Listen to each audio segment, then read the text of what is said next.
Welcome back. In this video, we'll create our model class. Go to this package, create a new Java class, and I'll name it as Shape. So the model class refers to a class that represents the data structure or individual data items that your adapter is going to display.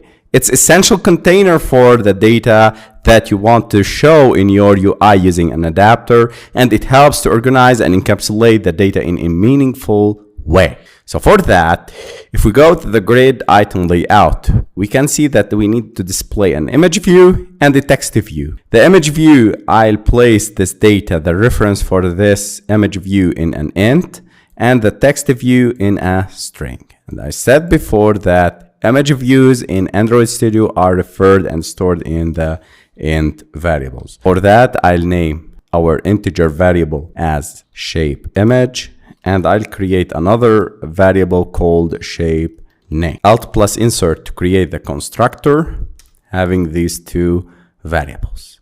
And the third step is to create the getters and setters. Select shape and image, and here we have these four methods. So a model class defines the structure for each individual data item that your adapter will display.